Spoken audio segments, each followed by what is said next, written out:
रतोदर भरिसां ॻोठ जुमा ख़ान अगम जी मौज़ शख़्सियत रिटायर्ड DSP हबीब रहमान अबड़ो फ़ौत थी वियो। इन्ना लिल्लाहि व इन्ना इलैहि राजिऊन। जंहिंजी निमाज़ जनाज़ा ॻोठ जुमा ख़ान अगम में पढ़ाई वई। निमाज़ जनाज़ा में मुख़्तलिफ़ बिरादरियुनि जे माण्हुनि वॾे अंग में शिरकत कई। रिटायर्ड DSP मरहूम हबीब रहमान अबड़ो पुलिस में रही करे पंहिंजो ख़िदमतूं सर अंजाम ॾिनियूं।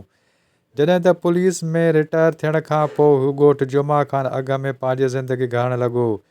ॻोठ में रही करे हू हर कंहिं जा मसइला हल करण में हर वक़्तु पेश रहियो। मरहूम हबीब रहमान अबड़ो ज़िंदगी जे आख़िरी सालनि में सियासत में हिसो वरितो ऐं हर मज़लूम जो आवाज़ बणियो। मरहूम हबीब रहमान अबड़ो 2022 जी बल्दियाती इलेक्शन दौरान मीडिया सां ॻाल्हि ॿोल्हि कंदे चयो हो त बिस्मिल्लाहिर्रहमानिर्रहीम। जो नालो हबीब रहमान अबड़ो आहे। मां रिटायर्ड DSP आहियां।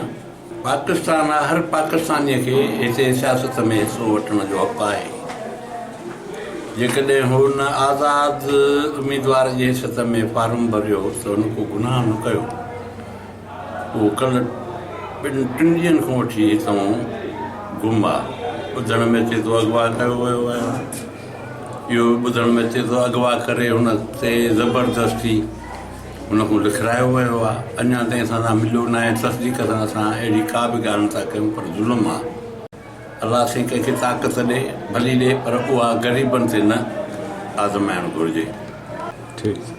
ऐं हाणे बि उहो अचनि था बार बार पोलिंग स्टेशननि में ग़लति हरकतूं कनि था, माण्हुनि खे कन्विंस कनि था, इहो सही न आहे। पोलिंग जी जेका आहे बाउंड्री उन में दाख़िल थियण खां पोइ कंहिंखे कन्विंस करण जो हक़ु न आहे। वोटर ॼाणे हुनजो कमु आहे कि जंहिंखे ज़मीर मुताबिक़ फ़ैसिलो ॾे, पंहिंजो वोट ॾे।